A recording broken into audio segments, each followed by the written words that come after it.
지내셨어요?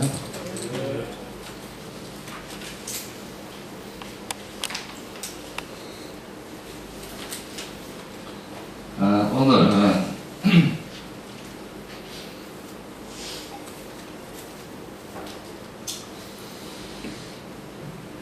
첫 번째 이제 일요일 날이라서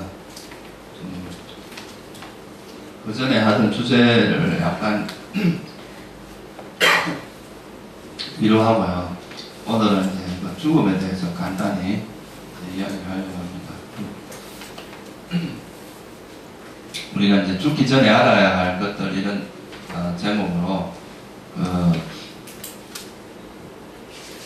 죽음에 이제 임박했을 때 또는 이제 우리가 일상생활에서 어떻게 이제 준비를 해서 죽음을 맞이할 건지 이제 이런 거에 대해서 불교적 경전에 나오는 이야기라든가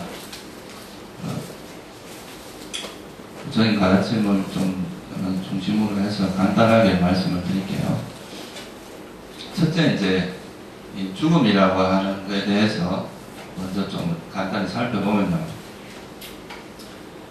이 죽음이라고 하는 것을 이제 보통 사람들은 되게 이제 좀 뭐랄까 이게 좀 두려움의 대상이고 뭔가 이제 우리가 별로 이렇게 생각하고 싶지 않은 것 그거를 이제 돌이켜 이제 생각하고 싶지가 않고 좀 외면해 두고 싶고 뭔가 옆으로 이렇게 치워두고 싶은 그런 어떤 개념이라고도 할 수 있어요. 그래서 이제 죽음에 대해서는 가급적이면 이제 회피하려고 하는 성향이 강합니다. 두려워하고. 근데 어떤 면에서는 또 이제 우리 삶에 우리가 태어난 존재, 어떤 생명체가 있는 존재는 뭐 그게 이제 시간상의 문제지 언젠가는 우리가 죽는다는 것은 정해진 이치잖아요. 그죠? 어떻게 보면 이 죽음이라고 하는 거는 삶의 어떤 한 부분이라고도 볼 수 있단 말이에요. 태어나자마자 우리가 사실은 뭐 하루 이틀 살아간다는 거는 다른 말로 하면 하루 이틀 죽어간다고도 말할 수 있습니다. 그죠? 우리 수명, 아무리 이제 현대 과학이 발달을 해서 수명을 늘리고 우리가 수명이 늘어난다고 하더라도 실제 그게 이제 길게 늘어날 수는 있겠지만 그렇다고 해서 안 죽을 수 있는 방법은 없단 말이에요. 그죠? 한번 태어난 존재가 죽지 않고 영원히 살 수 있는 방법은 없습니다. 그러니까 이제 죽음이라는 건 어떻게 보면 정해진 이치인데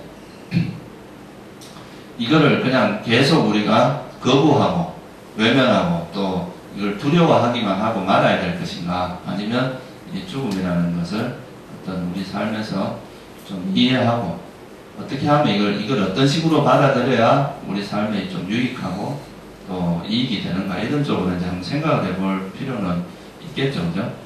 그래서 사실 이 죽음이라는 것은 살아있는 생명체가 피할 수 있는 것은 아니란 말이에요. 그죠? 누구나 다 죽어야 되고 또 어떻게 보면 아까 말씀드렸듯이 우리 삶의 일부다라고 말할 수도 있잖아요. 그게 어떤 우리 삶의 어떤 뭐 어떻게 보면 동전의 양면과 같이 우리가 살아가는 부분에서는 반드시 그게 또 죽음이라는 것을 항상 함께 하는 거다. 우리 뭐 세포도 뭐 지금 이 순간에도 계속 죽고 있고 그러니까 변화의 과정이 있기 때문에 언젠가는 죽음이라는 게 다가오는 것이고 또 이거를 이제 어떤 조건들에 의해서 이게 만들어진 것은 언젠가는 이제 사라지게 돼 있다. 이거를 이제 아는 것이 굉장히 중요하겠죠. 그래서 이제 죽음이라는 것은 우리가 피할 수 있는 것은 아니고 반드시 우리한테 다가오는데 그 시기의 문제고 시간의 문제다 이거죠. 언젠지 확실치도 않습니다. 우리가 이제 일반적으로 뭐 평균 수명이 80몇 세인가 80세 가까이 된다고 하는데 근데 그게 보편적인 이야기지 자기 개인한테 이렇게 생각을 한다면 자기한테 다가올 확률이라는 거는 사실 뭐 내일 당장도 무슨 우리가 죽을 수도 있고 여러 가지 가능성은 충분히 있단 말이에요. 그죠? 갑자기 무슨 사고가 일어날 수도 있고 우리 지금 현대사회가 이렇게 보기보다 상당히 위험 요소가 많단 말이에요. 교통사고로 뭐 다칠 수도 있고 여러 가지 이제 가능성이 있는데 단지 그 이제 시간상의 문제겠죠. 그죠? 그래서 이제 죽음이라는 거는 그냥 우리가 이해해야 할 대상이지 두려워하거나 피해야 할 대상은 아니다. 이렇게 말할 수가 있어요. 우리가 이 죽음이라는 그 의미를 이해하고 거기에 대해서 이제 바르게 대처하는 것이 바람직한 것이지, 죽음이라는 건 무조건 도망치고 회피하고 그럴 문제는 아니다 이 말이죠. 이제 죽음은 여러 가지로 이제 표현이 되는데, 뭐 예를 들면 여러분 쉽게 말하면 여러분 생명이 다 끊어지는 것을 우리가 이제 죽음이라고 하고요. 조금 더 고차원적인 이야기를 하면 여러분들이 우리 마음이라고 하는 것들은 사실 우리 몸을 의지해서 일어나잖아요, 그죠? 근데 이 몸이라는 걸 의지해서 일어나는 마음이 더 이상 이 몸을 의지해서 일어나지 않게 됩니다. 그러면 여러분이 이렇게 이제 의식이 움직이고 마음이, 생각이 움직이고 이럴 때는 이 몸이 이제 어떤 생명체로서의 기능을 하는데, 여러분이 이 몸이 더 이상 이런 의식, 우리 마음의 어떤 토대, 마음의 토대가 되는 역할을 안 하게 되면 이 몸은 그냥 나무 토막과 똑같아집니다. 그냥 뻣뻣한 물질로서만 남지. 이게 이제 정신하고 의지해서 정신과 결합했을 때만 이제 의미가 있는데, 죽음이라는 이제 그런 게 없는 상태를 이야기하는 거죠. 생명 현상이 끊어지는 거다. 그렇게 말할 수는 있겠죠. 그럼 여기서 이제 죽음이라는 것이 이제 다가왔을 때 우리에게 이제 어떤 일들이 일어나는지, 여기에 대해서는 이제 사실 이 부분은 우리가 대부분의 사람들에게는 좀 미지의 세계입니다. 그죠? 우리가 살아서 일어나는 일들은 뭐 다양한 정보들이 이제 우리가 살면서도 많이 보고, 눈으로 직접 보고 겪는 것들이 많은데, 이제 죽음에 이르러서는 사람들이 대부분 막 슬퍼하기 바빠서 그 죽음의 현상이라는 것을 제대로 보지 못하는 경우가 대부분이란 말이에요. 근데 이제 이런 것들이 죽음에 대해서 그래도 좀 많이 다루는 건 이제 종교에서 주로 많이 이제 죽음이라는 걸 다루는데, 그 중에서도 우리가 우리 이제 불교를 공부하고 있으니까 불교의 가르침에 따라서 간단히 이제 죽음 직전에 어떤 일이 발생하는지를 좀 알아둔다면 여러분들이 이제 거기에 실제 그런 죽음이 닥쳤을 때 어떻게 대처하는지도 알 수 있을 거란 말이죠. 이 죽음 직전에는 이제 보통 우리가 불교에서 이야기할 때는 죽음 직전에가 결국 자기가 일생 동안 산 그 삶의 어떻게 보면 그 총정리가 일어난다, 이렇게 말할 수 있어요. 죽음 직전에 일생 동안 자기가 살았던 행했던 일들 뭐 좋은 일도 하고 나쁜 일도 하고 했을 텐데, 그런 것들이 총정리가 돼서 이제 죽음 직전, 그러니까 죽음에 그 가까이 가서 그런 것들이 서서히 드러나기 시작을 합니다. 서서히 드러나다가 죽음을 실제로 죽음을 맞이하는 그 직전에 나타나는 그것이 우리가 이제 다음 생을 결정하는, 우리가 다음에 어디로 태어날지를 결정하는 중요한 관건이 됩니다. 그래서 이 부분, 죽음 직전에 이제 총정리가 된다는 것을 여러분들 이해를 하시면 될 것 같고요. 근데 이 총정리가 될 때 가만히 있다가 죽음 직전에 바로 탁 일어나는 게 아니라 죽기 전부터 벌써 서서히 그런 징조가 나타나기 시작을 합니다. 어떤 꿈으로 나타난다거나, 꿈에서 이제 내가 보인다거나, 아니면 평소에 마음속에서 자꾸 뭔가가 이렇게 되새겨지고 떠올라지고 하면서 나타난다거나. 근데 이 나타나는 것이 그냥 막연히 아련하게 이래 나타나는 게 아니고, 마치 지금 이 순간에 막 그 일이 벌어지고 있는 것처럼 생생하게 나타난다고 이야기를 하죠. 최근에 이제 제가 아는 이제 분의 고등학교 때 선생님의 사모님이 돌아가셨는데, 제가 거기를 한번 간 적이 있어요. 선생님이 이제 저한테 부탁을 해서 제가 한번 간 적이 있는데, 가서 이제 이야기를 하는데, 그분이 이제 돌아가시기 전에 자꾸 이제 뭐가 꿈이나 이제 생각으로 나타나는 게 뭐냐면, 이제 베트남에 가면 메콩강인가? 그거 있어요. 그게 있는데 그게 자꾸 보인다 그러고, 또 하나는 이제 태국에서 어떤 그 태국의 가정집에 앉아서 단란하게 이야기하는 그런 모습이 보인다고 그러더라고요. 그리고 이제 이분이 약간 이제 불안한 걸 느꼈나 봐요. 이제 돌아가시기, 그 몸이 안 좋은, 그 호스피스 병동에 계셨거든요. 거의 이제 죽으면 얼마 남지 않았는 상태였어요. 근데 이제 좀 불안하고 이런 게 있어가지고, 그래서 이제 저를 좀 불러서 제가 갔었는데, 근데 그때 이제 두려워하는 그 와중에 이제 아까 말했던 메콩강 같은 것도 보이고, 이제 태국 같은 게 보이고, 또 미얀마의 그런 어떤 미얀마 그런 장면도 좀 보이고 그랬나 보더라고요. 근데 사실 이제 태국에서 그 태어나는 거라든가, 또 미얀마가 보이고 이런 거는 사실 좋은 징조입니다. 우리가 보통 이제 죽기 전에 나타나는 걸 세 가지로 이야기를 하거든요. 자기가 진짜 잘못했던 그 행위가 나타나는, 그대로 행위가 나타나는, 그 마음이 일어나는 경우가 있어요. 나쁜 마음이나 좋은 마음.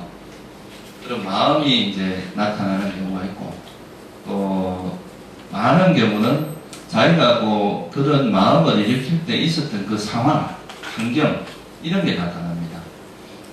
예를 들면 이제 뭐 내가 사람에게 부처님께 꽃을 이렇게 공양했을 때 그 모습, 꽃을 공양하는 자기 모습, 그런 게 이제 나타나기도 하고, 또 남에게 이제 이렇게 선행을 베풀었을 때, 뭐 예를 들면 뭐 지금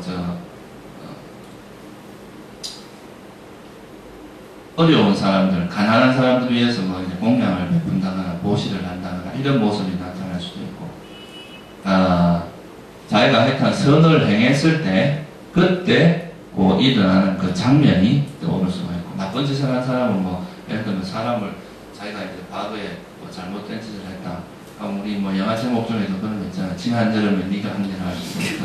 뭐 그런 것처럼 자기가 과거에 해놓고 숨겨놨던 그것이 이제 이때 서서히 나타납니다. 자기가 과거에 했던 그 나쁜 행위들이, 그 장면들이 막 떠오르는 거죠. 그리고 또 뭐 살생을 했다 그러면 이제 죽이는 장면이라든가, 또 남에게 막 아주 후회할 만한 그런 일들, 그죠?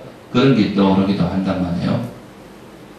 이게 이제 그러니까 그런 장면들, 그런 장면이 떠오르기도 하고, 또 하나는 뭐냐면 자기가 태어날 것의 모습이 보이기도 합니다. 내가 다음 생에 태어나서 어떤 삶을 될게 미리, 그러니까 뭐 요즘 말하면 미리 보기를 해주는 거죠.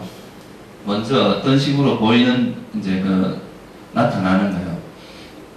그래서 뭐 아까 말씀드린 이제 제 선생님의 사모님 같은 경우는 자기가 태어날 것의 모습이 보이는 거라고 볼 수 있습니다.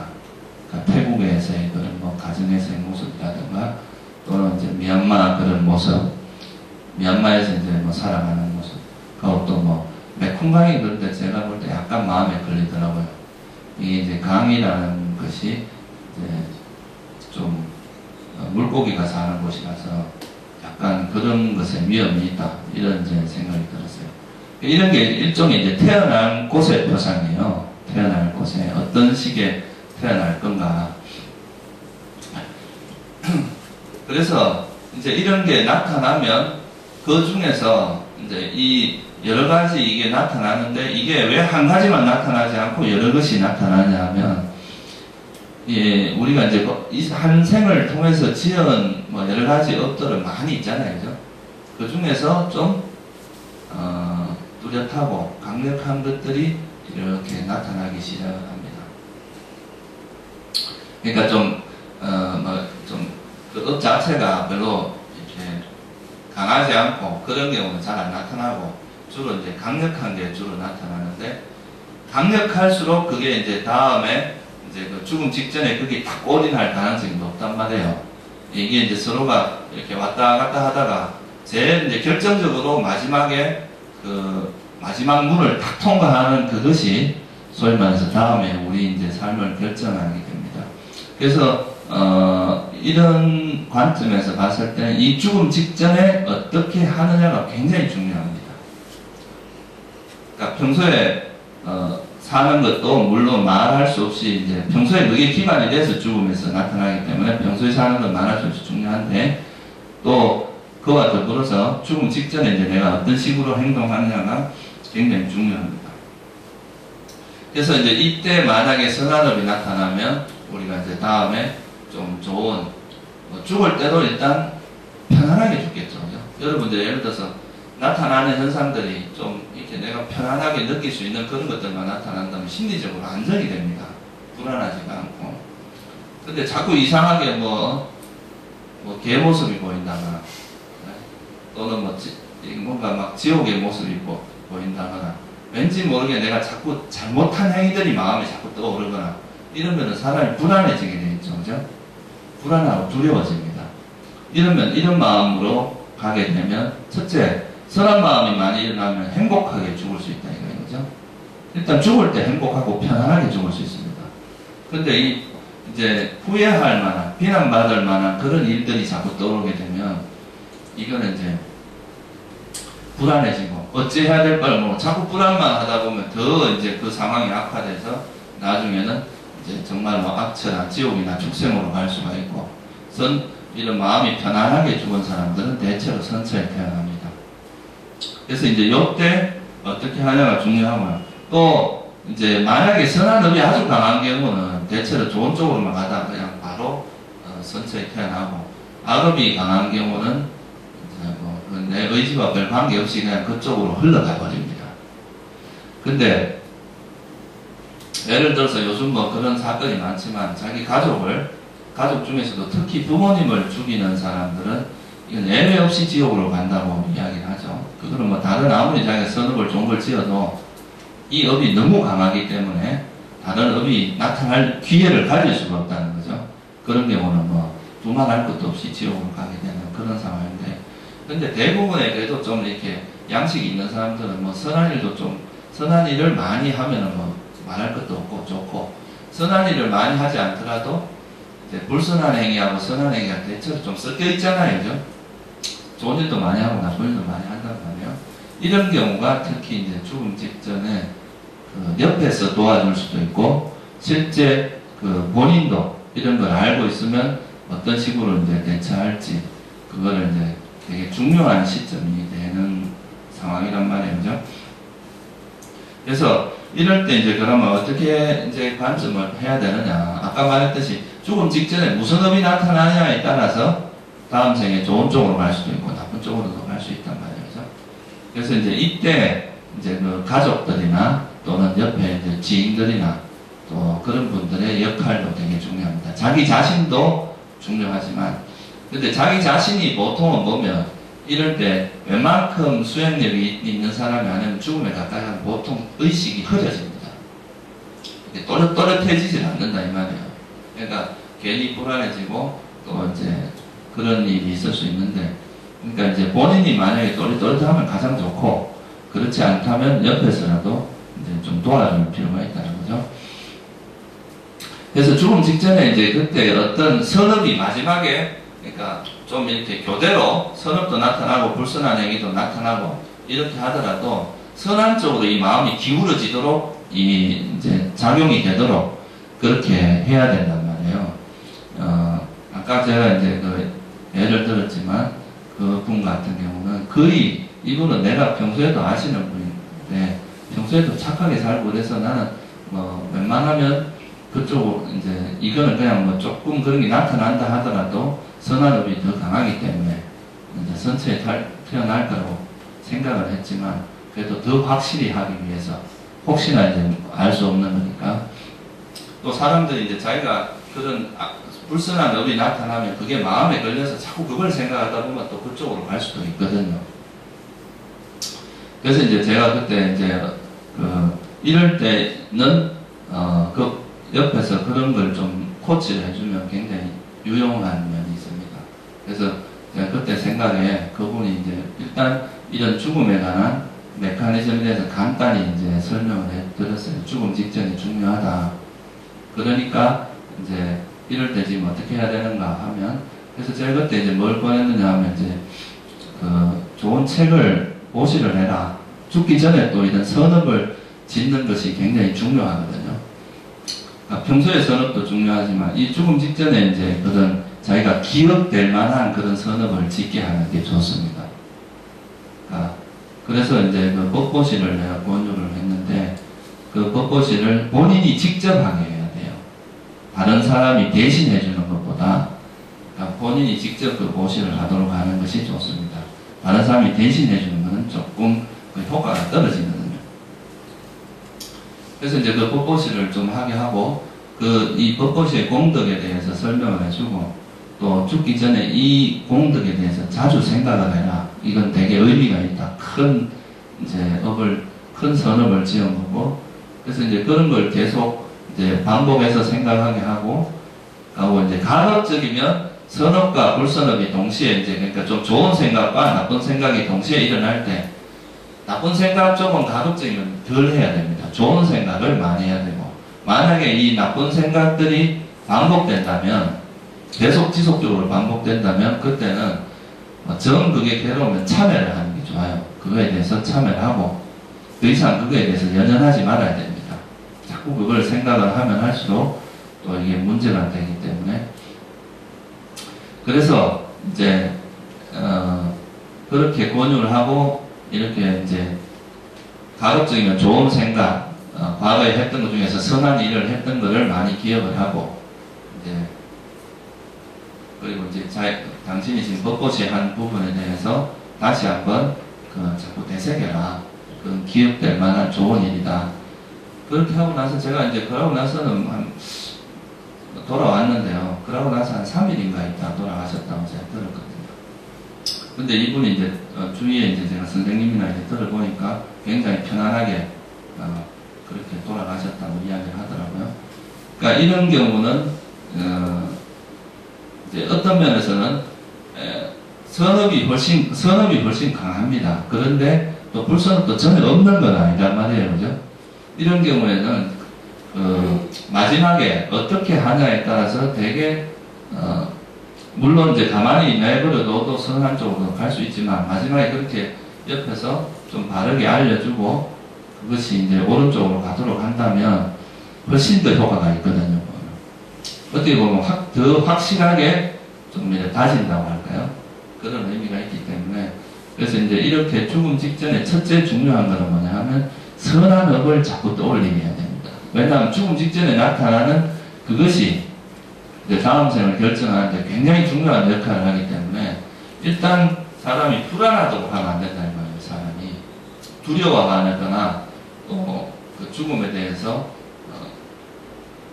두려워함이 일어나거나 또 내 삶에 대해서 막 집착이 일어나거나 이런 게 없이 그냥 그 마음을 편안하게 해서 평안한 마음으로 이제 돌아가시게 하는 것이 이제 되게 중요한 어떤 일이 됩니다. 실제로 이제 법구경이라는 그게 보면 이런 예가 있습니다. 말리까 왕비라고 되게 유명한 이제 왕비가 있는데 이분은 평생 되게 선행을 거의 뭐 부처님이 아주 독실한 신자였는데 부처님을 위해서 굉장히 많은 보시도 하고 좋은 일을 굉장히 많이 했어요. 근데 단 한 가지가 뭐냐면 자기 남편을 한번 속인 적이 있어요. 그래가지고 그게 죽기 전에 자꾸 그게 마음에 걸린 거죠. 그래서 이제 이거를 마음에 완전히 놓지 못하고 어떻게 됐느냐 하면 죽기 전에 그게 생각이 난 거예요. 자기가 이제 잘못했던 그것이. 그래가지고 이분이 이제 아주 짧은 시간이지만 일주일 동안 지옥으로 갑니다. 자기가 이제 거짓말 했던 것 때문에. 근데 일주일 뒤에 이제 워낙 선업이 강하기 때문에 그게 지옥은 잠깐 이렇게 갔다가 다시 이제 천상세계로 태어났다는 이런 이야기가 있는데 우리가 죽음 직전에 이제 어떤 마음을 한번 잘못 먹어버리면 선한 일을 많이 했다고 하더라도 그것으로 인해서 또 이렇게 악취에 태어날 수 있는 그런 원인도 될 수 있다 이 말이에요. 그러니까 가족들도 돌아가시면 그때 너무 막 슬퍼하고 그래가 막 돌아가시는 사람을 마음을 아프게 한다거나 걱정을 끼치거나 이렇게 안 하는 게 좋습니다. 본인 스스로는 그러니까 이제 그 돌아가시는 분이 편안하고 마음이 이제 아주 안정된 상태에서 돌아가실 수 있도록 도와주는 게 좋아요. 그래서 그거를 이제 도와주는 방법으로서 뭐 이런 것도 있을 수 있어요. 또 하나 이제 제가 예를 들어드리면 최근에 또 이제 우리 청년의 회원 중에 하나 아버님이 돌아가셨는데 그래도 이제 이런 거에 대해서 이제 전에 한번 왔길래 이제 이런 걸 좀 이야기를 해줬어요. 그러니까 아버지한테 어떻게 해야 되느냐. 근데 거기서도 애가 이제 뭘 주로 했느냐 하면 아버지 옆에 있으면서 계속 이제 그런 부처님 사진 같은 것도 내가 좀 보여드려요. 원래 불자거든요, 그분이. 부처님 사진 같은 것도 자주 보여드리고 또 경전을 옆에서 이제 자주 읽어주고 그렇게 이제 좀 그러고 이제 좋은 마음, 좋은 걸 자꾸 기억하게 하고 그렇게 이제 옆에서 많이 했던 거예요. 계속 지속적으로. 그러니까 이제 나중에 그러다가 이제 이게 이제 뭐 암이 이제 그분도 이제 거의 시간이 얼마 남지 않은 상태였어요. 이제 언제 가실지 모르는 그런 상태였는데 그렇게 이제 옆에서 그 딸이 되게 아버님을 이제 옆에서 되게 편안하게 해준 거예요. 가족들도 같이 이제 뭐 이렇게 슬퍼하기보다는 그렇게 편안하게 했는데 그리고 이제 한날 이제 계속 이제 이분이 완전히 이제 얼마 남지 않았다 이런 걸 말을 안 하다가 마지막 날에 이제 더 이상 이제 미룰 수가 없어가지고 가족들이 이야기를 한 거죠. 사실은 아버지가 지금 이렇게 좀 위독한 상태다.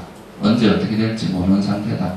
라고 이야기를 했는데 그때 뭐 이제 뭐 예를 들면 유언이라든가 뭐 이런 걸 정리할 걸 다 하고 그리고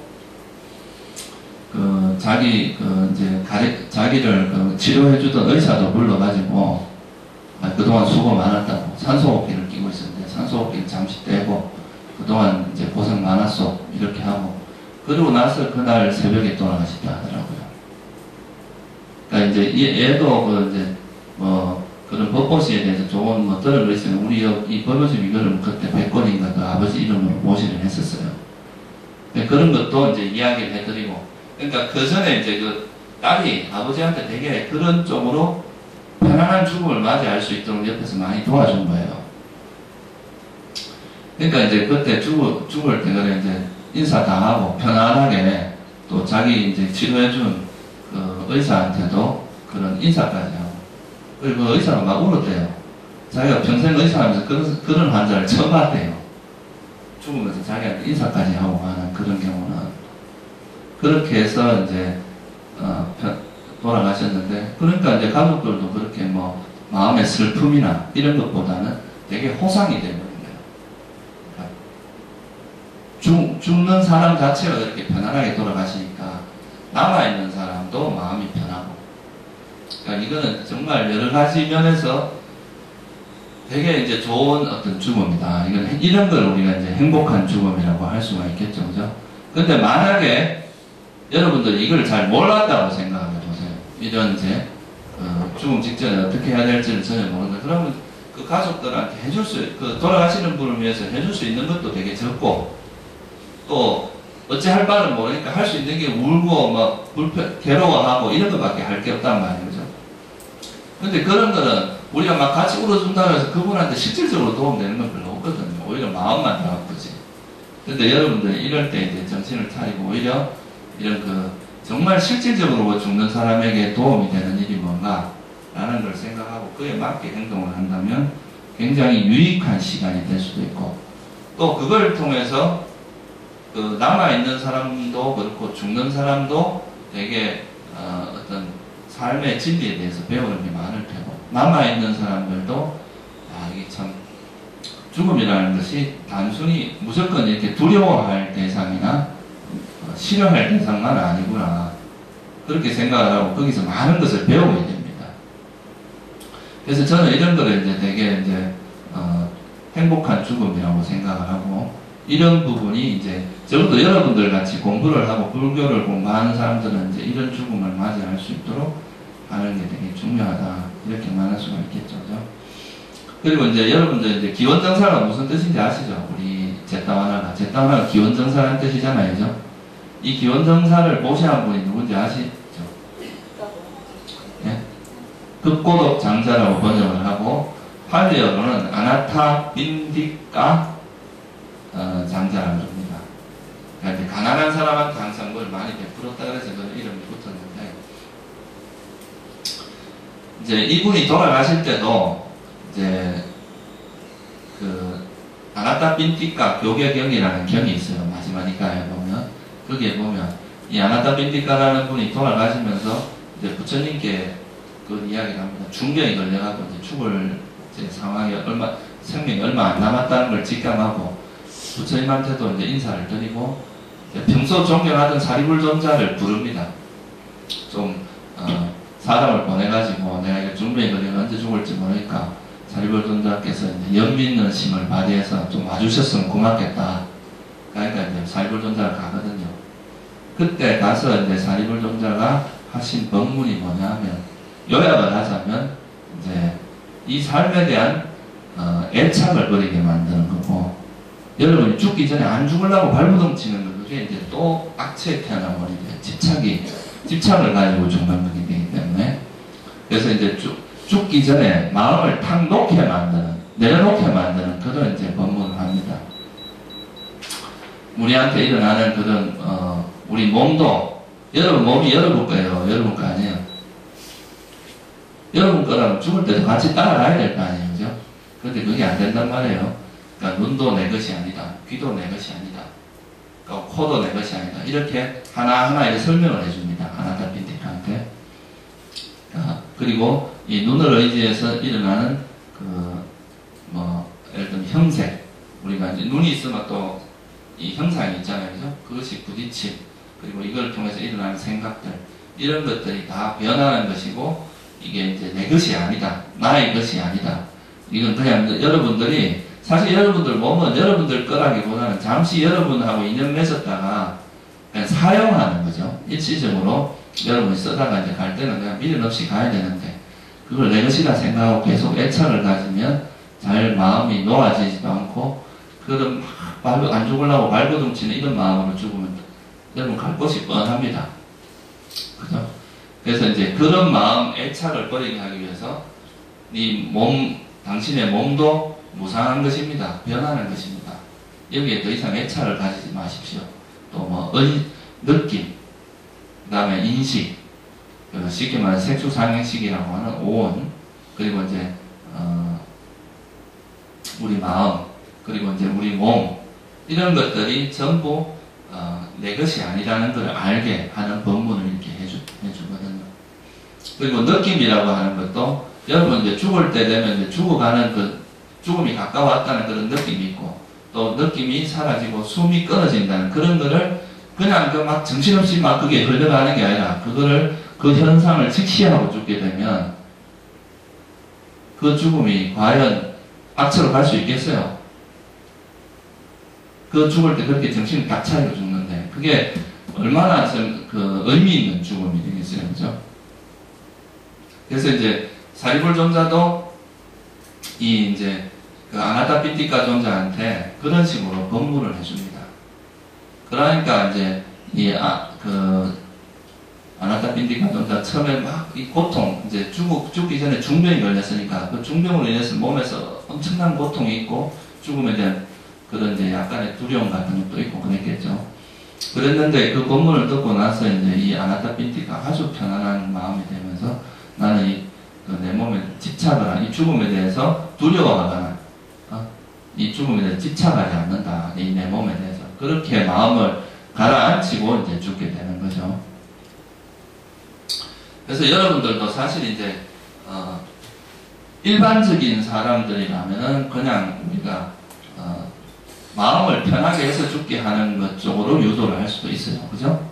그렇지만 좀 그래도 수행을 알고 또 좀 더 정신력이 있는 분 같으면 자기 몸에 대해서 애착을 버리도록 하는 그런 이야기를 옆에서 해주는 것도 좋습니다. 우리 몸이나 우리가 가지고 있는, 여러분들이 가지고 있는 생각, 이런 것들, 의식 같은 것들도 임시로 그냥 이렇게 무상한 것이고, 이것이 실제로 이제 내 것이 아니라, 그냥 우리가 이제 이런 내 몸을 받은 조건에서 같이 일어나고 사라졌던 조건 지어졌던 하나의 현상이다라고 생각을 하고 그냥 그 마음을 놓게 만드는 그런 이제 그렇게 할 수 있다면 여러분들 다음 생에도 만약에 태어난다면 아주 지혜로운 사람으로 태어납니다. 죽기 전에 밑바사나 수행을 하고 죽은 사람들은 태어날 때부터 아주 지혜롭게 그리고 수행에 대해서 아주 쉽게 접근하고 그런 게 있을 수 있겠죠. 그래서 죽을 때 만약에 제일 좋은 거는 이렇게 자기 몸에 대한 애착을 버리고 저 세상에 대한 미련 어떻게 어디에 막 태어나고 싶다 이런 생각도 하지 말고 그냥 그러니까 이 현상을 직시하면서 그냥 그런 지혜를 가지고 죽는다면 그것만큼 좋은 죽음은 없다. 그렇게 말할 수 있겠죠. 저도 옛날에 이제 학교 다닐 때 그런 일이 있었어요. 제가 이제 실제로는 이제 죽은 건 아니고 죽었으면 여기 없었겠죠. 그런 이제 죽음에 너무 생생한 죽음을 경험한 적이 있는데 그때 그냥 막 하루에도 몇 번씩 내가 진짜 죽는 것 같은 그런 이제 느낌을 받았었는데 그때 어느 날 책에 보니까 이제 소크라테스가 이제 죽을 때 뭐 이렇게 발끝에서부터 우리 몸의 감각이 이렇게 굳어져가는 그걸 이렇게 관찰을 했다거든. 제일 마지막에 이제 우리 심장이 먹고 내가 멎어가는 그런 과정을 두려워하지 않고 그거를 이제 막 도망가거나 회피하지 않고 그 죽음의 현상을 관찰을 하니까 굉장히 편안하고 또 그 과정에서 굉장히 많은 걸 여러분 죽으면서 알아니 될 수도 있습니다. 그런 거 관찰하면 실제로 자살하려고 하다 부처님 법문을 듣고 그렇게 관찰해서 죽으면서 알아니 된 애도 있거든요. 그래서 그렇게 이제 죽음이라는 것을 회피하지 않고 관찰하고 내가 도대체 어떤 마음 중에 나도 실제로 그렇게 한번 해봤어요. 책에 그래 나오길래 막 죽음이라는 공포가 일어날 때 그래 뭐 진짜 내가 어떻게 죽는지 한번 보자 하고 딱 앉아서 그 현상을 관찰하면 또 마음이 한없이 편해집니다. 그러니까 우리가 그 실제로 그 죽음이 두렵다기보다는 여러분 마음에 두려운 생각이 일어나는 뿐이거든요. 그런 두렵다는 그냥 생각이 일어나는 거예요. 그러니까 그 생각만 가라앉히면 그 죽음이라는 걸 정말 담담하게 받아들일 수가 있게 됩니다. 그래서 이제 여러분이 이제 죽기 전에 죽는 사람이 이 죽음을 두려워하거나 거부하고 막 이 삶에 집착하지 않고 그냥 자연스럽게 이 죽음을 어떤 생명체의 자연스러운 현상으로 그러니까 받아들일 수 있는, 인정할 수 있는 그런 마음이 되면은 그건 100% 선체에 태어납니다. 그리고 그런 마음은 죽을 때 또 그런 지혜를 가지고 죽기 때문에 굉장히 유익한 죽음이다. 이렇게 말할 수가 있거든요. 그래서 이제 좋기는 지금 말씀 아나타피티카, 이제 사리불존자가 아나타피티카한테 한 식의 법문을 듣고 죽는 것이 그런 식의 수행을 관찰하고 죽으면 그것만큼 좋은 그는 없겠죠. 그죠?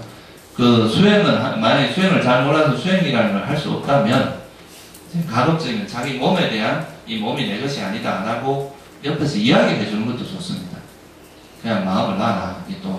이거는 그냥 잠시 네 것이 아니라 잠시 우리가 사용하다 가는 것이니까 여기에 대한 애착을 가지지 말고 편안한 마음으로 떠나라고 이렇게 이야기를 해주면 그런 게 이제 마음을 편하게 하는 데 상당한 도움이 될 수가 있어요. 그래서 지금 제가 말씀드린 건 이제 요약해서 간단히 말씀드린 건데 우리가 이제 죽기 전에 그러니까 가급적이면 그런 이야기가 또 하나 있습니다. 이제 소나존자 아버지 이야기가 있는데 이 소나존자 아버지도 원래는 사냥꾼이었어요. 사냥꾼. 평생을 사냥꾼을 했어요. 사냥꾼 노릇을 하다 보니까 이제 악업을 많이 지었을 거 아니에요. 그죠? 살생업을 많이 지었잖아요. 그래서 이제 죽을 때 되니까 이제 지옥에 태어날 그런 모습이 보이는 검은 개가 자꾸 쫓아온다는 거예요. 그건 이제 좀 지옥에 태어날 징조고 지옥 가서 막 고통받을 징조거든요.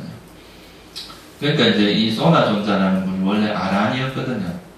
그래서 이 아란이니까 이런 상황을 알잖아요. 그죠? 그래서 이 소나존자가 아버지한테 뭘 시키냐면 이제 자기 제자한테 꽃을 사오게 해서 부처님 전에 꽃공양을 올리게 하고 그런 이제 옆에서 그걸 법문을 해줍니다. 그러니까 이 아버지가 죽기 전에 너무 마음이 신심이 난 거예요. 부처님에 대해서 청정한 신심이. 그 신심이 마음에 딱 이게 주된 걸로 자리 잡으니까 이제는 뭐라고 하냐면 이제 네 새엄마가 온다 이런 말을. 그건 뭐냐면 이제 천상천녀가 보인 거예요. 천상에. 그러니까 그래서 이 아란이 된 자기 자식의 도움으로 원래 지옥에 태어날 사람이 운명이 바뀌어버린 거예요. 그런 이제 그 천상계로 태어나는 쪽으로 운명이 바뀐 거죠. 그러니까 이건 자식 아들 잘못해서 그렇습니다. 그러니까 여러분 아들 뭐 출가한다고 막지 마세요.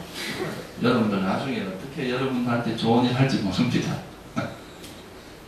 그러니까 여러분이 자식을 옆에 끼고 있어도 뭐 자식이 뭐 그렇지만 사실 출가해서 큰 공부를 하게 되면 이거는 여러분들을 이런 윤회의 고통에서 벗어나게 해줄 수도 있고 만인들을 이롭게 할 수도 있거든요.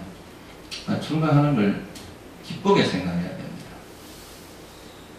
그래서 이제 이렇게 이거를 해줌으로써 이제 이거를 이 사람의 운명이 바뀐 이런 게 있단 말이에요.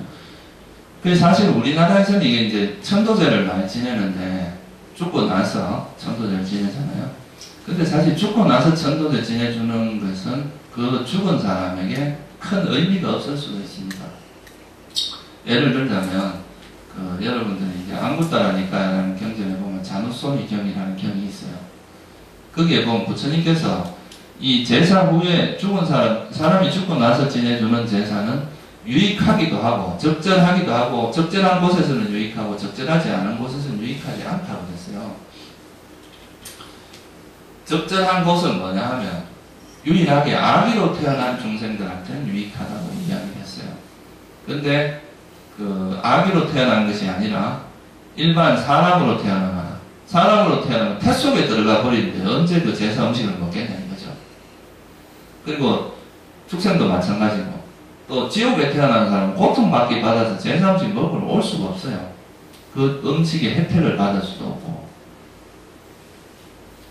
근데 이제 아기들 같은 경우는 이제 죽은 사람을 위해서 공양을 올린 다음에 그 공양을 회양을 해줍니다. 우리 법을집에 여러분들 공양하기 전에 이제 외우는 구절 중에 이당내 나띠낭 호뚜 수기따 혼뚜나 따요 하는 그 구절이 있어요. 이게 뭐냐 하면 이 오늘 내가 지은 이 공덕이 돌아가신 친척들에게 회양되기를 그들이 행복하기를 이런 뜻이거든요. 그러니까 이당내 나띠낭 호뚜 수기따 혼뚜나 따요 이걸 3번을 해주면 내가 지은 공덕이 그 아기한테 돌아가는 거예요. 이게 실제로 법국에 이런 예가 있습니다. 그렇게 한 예가. 그래서 이제 그렇게 돌아가면 그 사람들이 유일하게 아기들은 뭐예요? 먹을 수 없이 항상 배고픔에 허덕이는 게 아기잖아요. 그죠? 근데 이렇게 공양을 해준 이 음식만은 먹을 수가 있습니다. 이 아기들이. 그러니까 이런 경우는 이제 그 음식을 공양하는 것이 의미가 있다 이 말이죠. 그죠? 근데 이 경우를 제외한 나머지 경우는 그 사람에게 직접적으로 도움되는 건 아니에요. 죽은 그 사람은. 만약에 사람으로 태어났으면 이 자체가 별로 의미가 있는 건 아니다. 이 말이에요. 그 사람, 죽은 사람에게는. 그럼에도 불구하고 부처님께서 이제 그런 거를 그렇게 막지 않은 이유는, 그냥 공양을, 지금도 그러니까 남방에도 가면 죽은 사람을 위해서 공양을 올리긴 해요. 근데 그렇다고 해서 우리나라처럼 뭐 49제를 지내고 이런 건 아니거든요. 그냥 죽은 날, 절에 찾아가서 스님들 위해서 공양을 올리는 그 정도를 합니다. 그러면서 이제 아까 말했듯이 이제 이 공양을 회양을 해주면 그 이제 죽은 친척들한테 도움이 되거든요. 지금 예를 들어서 내 부모님이 돌아가셨다. 그러면 그 부모님한테 도움이 안 된다 하더라도 여러분들 친척 중에서 여러분들하고 인연 맺었던 사람 중에서 돌아가신 분 중에 아기로 태어난 사람이 분명히 있습니다. 여러분하고 인연 맺은 사람 중에 사람으로 태어났다 다시 사람으로 태어날 확률은 굉장히 낮습니다. 이거는 이제 삼일다니까 아주 적다고 이야기되어 있어요. 그래서 우리 친척 중에서 분명히 이제 아기로 태어난 친척들이 있기 때문에 그렇게 회양을 해줌으로써 지금 돌아가신 부모님 아니라도 과거에 나하고 인연 맺었던 사람 중에서 인연 맺었던 친척 중에서 이제 돌아가신 사람한테는 도움이 된다 이거거든요. 그래서 이제 공양을 회양을 해준 이유가 그런 데 있는 겁니다.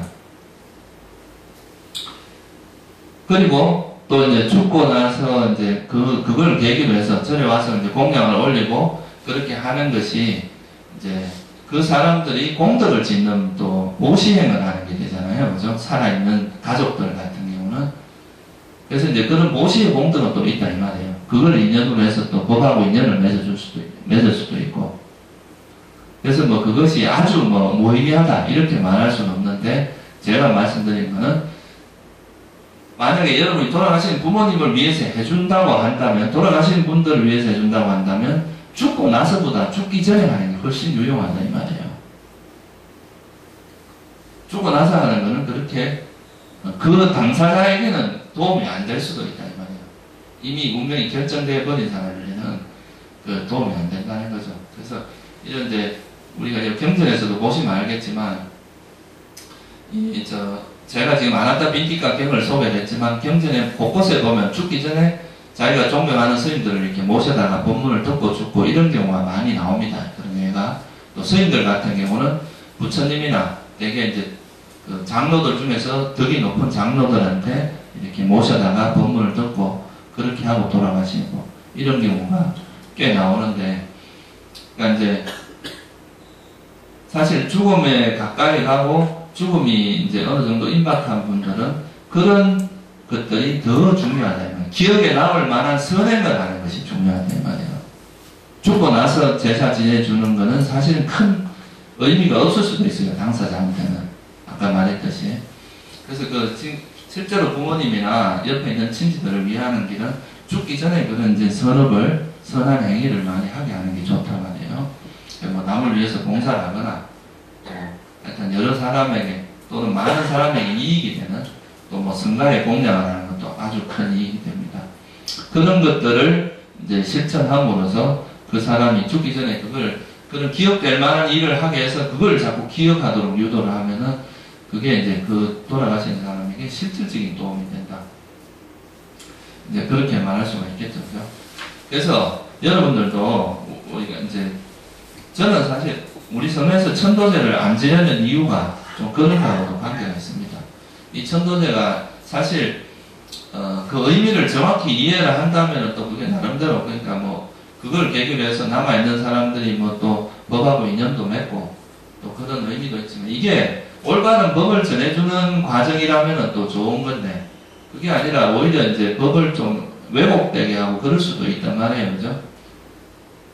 어떻게 보면 천도제를 지내준다고 극락세계에 간다면, 네? 여러분 왜 수행하고 살 겁니까? 한 1000만원 보험만 넣어놓으세요. 죽을 때 그거 천도제 지내라고 여러분 죽으면 됩니다.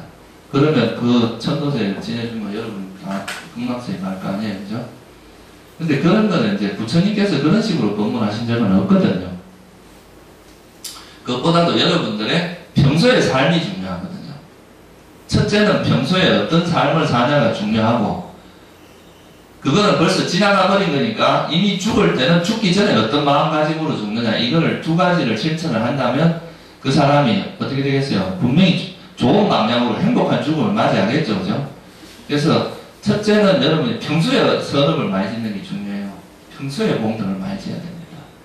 평소에 수행을 해야, 평소에 수행을 안 하는 사람이 죽기 전에 내 몸이 죽어가는 걸 한번 관찰해보자 이런 마음이 일어나겠어요? 네. 정신이 하나도 없을 텐데. 근데 평소에 이제 우리가 이런 수행을 한 사람들은 죽음 직전에까지도 마음이 흔들리지 않고 딱 또릿한 상태에서 죽을 수 있다 이 말이에요. 그리고 또 평소에 공덕을 많이 지으면 죽음에 가까이 가면 선한 것들이 자꾸 생각이 나는데 그 마음이 얼마나 편안하겠어요. 그죠? 그래서 평소부터 여러분들이 선업을 많이 짓고 또 자비행을 많이 하는 게 좋다 이거죠.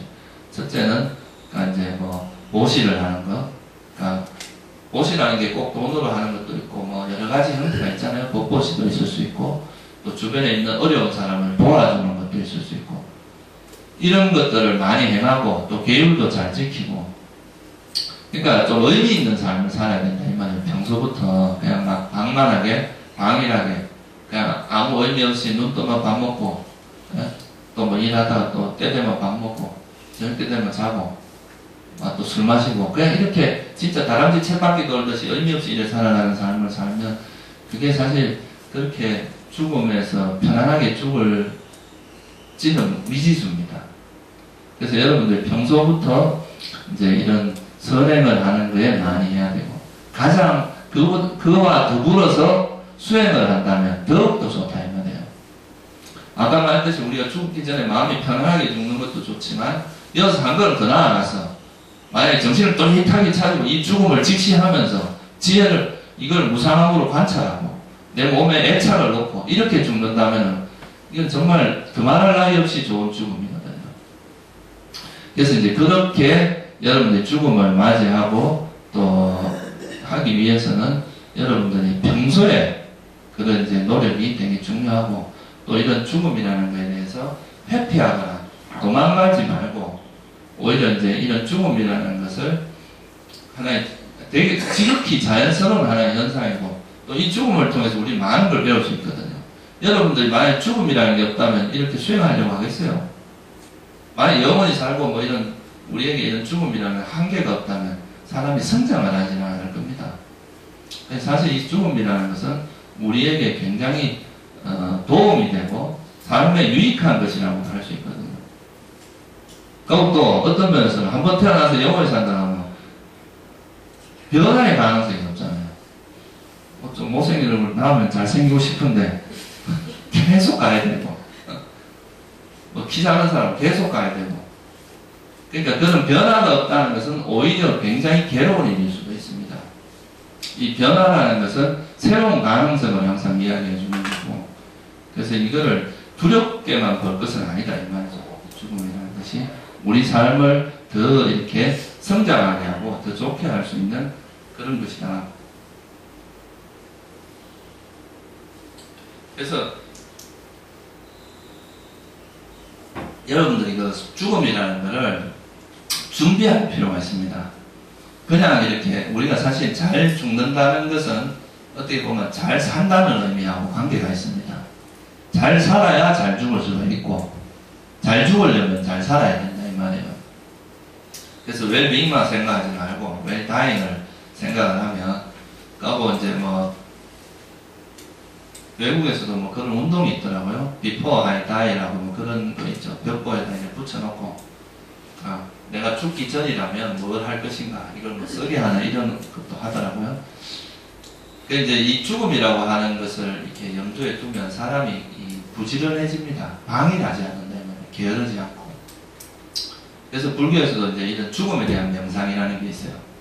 그러니까 죽음을 그렇다고 해서 막 이렇게 막 염세적이 되고 이런 걸 이야기하는 게 아닙니다. 이거는 어떤 우리 삶에 일어나는 어떤 현실을 직시하고 그렇다면 내가 만약에 내일 죽을지도 모르더라도 내가 오늘 어떤 삶을 살 것인가 정말 의미 있는 삶을 살려고 하지 않겠어요, 여러분이? 만약 내일 죽는다고 생각을 한다면 그래도 이 태어나서 인간으로 태어나서 뭔가 의미 있는 삶을 살 수 있게 해주는 그런 게 된단 말이에요. 그래서 그거를 이제 죽음을 항상 우리가 이제 생각을 한다면 우리 삶이 굉장히 좀 풍부해진다고 할까요? 그리고 경각심이라는 게 생깁니다. 삶에 대한 그냥 막 의미 없이 살려고 하지 않고 좀 의미 있는 삶, 가치 있는 삶 그런 삶을 살려고 하겠죠, 그죠? 그래서 이제 제가 이제 지금까지 뭐 그런 재지내고 이런 거는 그냥 뭐 별로 법도에 제가 생각할 때 이제 뭐 조금 이제 부처님 가르침하고 이렇게 100% 매치 안 되는 부분들도 좀 있고 해서 그런 거를 좀 했었는데 근데 이번에 제가 이제 우리 고등학교 때 이제 고3 때 담임 선생님의 사모님이신데 그분 경우하고 이 청년의 한 학생의 부모님이 돌아가실 때 그럴 때 이제 상황을 한번 보니까 이게 참 죽고 나서 죄를 지내주는 것보다 이 죽음 전에 물론 이제 경전에서도 그런 걸 봤지만 죽음 전에 이제 사람들을 케어해주고 그런 사람들이 편안한 죽음을 맞이할 수 있도록 도와주는 게 종교의 굉장히 큰 역할 중에 하나겠다라는 생각을 하게 되었어요. 그래서 여러분들도 여러분들 가족 중에서 만약에 또 죽음이 그렇게 얼마 안 남고 이런 분들이 있으면 또 우리 선언에 그래서 이제 웰다잉, 가칭 웰다잉 해라고 이름을 지었는데 그런 좀 일이 있으면 거기다 이야기를 하면은 그걸 이제 선언에 있는 사람들이 같이 가서 뭐 경이라도 읽어주고 그 죽어가는 사람을 위해서 좀 도와줄 수 있는 일들이 있지 않을까 그런 생각을 해요. 근데 이거는 뭐 어떻게 보면 가장 사람들이 가장 힘들고 가장 어려운 시기가 그 시기인 것 같더라고요. 그러니까 뭐 저는 사실 뭐 별로 한 것도 없는 것 같은데 제가 그 간 거에 대해서 너무나 고마워하더라고. 그러니까 이게 어떻게 보면 그리고 또 그게 그냥 단순히 고마워하는 게 그분들의 마음이 굉장히 안정되고 편안해지는 걸 내가 느꼈거든요. 그러니까 그게 여러분들이 물론 뭐 제가 직접 할 수도 있겠지만 못하더라도 이 우리에서 공부하는 사람들이 그런 걸 도와줄 수 있으면 그것이 굉장히 유익한 일이라고 생각이 들어요. 그게 이제 어떻게 보면 이제 그런 상대의 고통을 들어주려고 하는 게 연민이거든요. 연민. 어떤 괴로워하는 사람들의 고통을 들어주고 그 사람들을 편안하게 행복하게 해주려고 하는 게 연민 수행의 한 일부분이기 때문에 이게 수행과 무관하지도 않습니다. 그리고 여러분들도 저도 그런 걸 이번에 내가 느꼈지만 직접 그런 데 가서 그런 경험을 해보면 여러분들 평소에 교리로만 보던 이런 것들이 실제로 이렇게 그 현실에서 이렇게 드러나는 걸 보면 굉장히 큰 공부가 되는 것 같아요. 그래서 이런 거를 뭐 한번 지금 우리 선언에서 한번 추진을 해보려고 하는데 그게 이제 되게 의미가 있는 일이다 그런 생각이 들었습니다. 그래서 여러분들 뭐 그런 집안에 무슨 일이 있거나 하면은 우리 이제 나중에 아마 그런 걸 하는 책임자가 있을 거예요. 그런 분들한테 이야기를 하면 우리가 또 뭐 함께 시간 여건이 되고 이런 분들이 같이 가고 가급적이면 제가 이제 좀 그런 거에 도와드리려고 합니다. 제가 갈 수 없으면 또 이런 경우도 있었거든요. 제가 직접 가기는 또 시간이 너무 바빴고 또 너무 먼 거리에 있는 경우는 또 일정상 갈 수 없는 경우가 있었는데 그냥 전화 통화를 한번 해달라고 해서 전화를 했어요. 근데 그것도 상당히 효과가 있는 것 같더라고요. 며칠간 잠을 못 자던 사람이 그 이제 통화를 하면서 그 잠을 편히 잤다는 그런 이야기를 들었었거든요. 그래서 뭐 여러 가지 좋은 방법들은 찾아보면 있을 거라고 생각을 해요. 그것도 이제 제가 이제 생각을 해보니까 이 불교가 단순히 이제 자기 개인의 수행도 있지만 이 너무 개인적인 그 형태로만 머물러 버리면 이 사람도 약간 좀 옹졸해지는 면이 있어요. 제가 이제 수행자들을 관찰을 해보면 이 수행을 그렇게 혼자 자기 세계에 머물면서 정말 수행을 잘하면 또 괜찮아요. 그것도 굉장히 큰 의미가 있는 거니까. 근데 이렇게 하는 경우에 대체로 이를 보면 사람이 오히려 남을 배려를 잘 못하고 그러니까 오히려 상이 강해질 수도 있단 말이에요. 그죠? 근데 사실 불교는 이게 아상을 버리는 거잖아요. 그죠? 우리가 정말 이렇게 겸손해지고 우리가 연기적인 관계라는 걸 이해하는 거거든요. 이 삶이 그냥 내 혼자 독립적인 존재가 아니라 이런 다 연기적인 관계다. 나 홀로 독립적으로 존재하는 건 있을 수 없다는 거거든요. 그러니까 그걸 이해를 하면 우리가 이제 남을 도와주는 이 남의 고통을 들어주는 이런 행위를 하는 것 자체가 어떻게 보면 나와 남의 경계를 거무는 것도 되고요. 또 내가 그런 것들이 오히려 수행하면서 어떤 뿌듯함, 내가 뭔가를 했다 이런 것이 오히려 수행을 더 이렇게 끌고 나가주는 동력이 되기도 하는 것 같아요. 그러니까 너무 개인적인 거에 개인적으로 혼자만 막 이렇게 자기 세계에 빠져서 수행하는 것이 멀리 내다보면 좀 수행에 오히려 약간 장애 요소가 돼요. 장애라고 말하기는 어려운데 좀 사람이 이렇게 폭이 좁아지고 우리가 어떻게 보면 수행에 자기 자아의식이나 번뇌가 없어지면 의식이 툭툭툭 트여서 의식이 그냥 아주 커지고 모든 사람을 다 안아들일 정도의 그런 그 큰 마음이 되는데 오히려 마음이 옹졸해질 수도 있는 거니까. 그래서 이런 것들이 수행과 무관하지 않다는 걸 여러분들 좀 이해를 하셨으면 좋겠어요. 자비와 연민을 베푸는 것이 수행과 떨어지고 이건 좀 수준 낮은 이런 게 절대 아니라는 거죠. 오히려 이런 이제 그 자애심을 개발하고 연민심을 개발하는 것이 오히려 수행에 시너지 효과를 준다. 우리 마음을 더 풍부하게 하고 더 탄탄하게 하고 우리를 성숙시키는 효과가 있다는 거죠. 안 그러면 사람이 약간 이제 좀 덜 익었다고 할까요? 그런 모습으로 될 수도 있는 거거든요. 그래서 여러분들이 그런 걸 알고 영민과 자비와 자애와 영민, 그러니까 이제 자비심이라고 그러죠. 이거와 지혜라고 하는 것은 수행의 두 축입니다.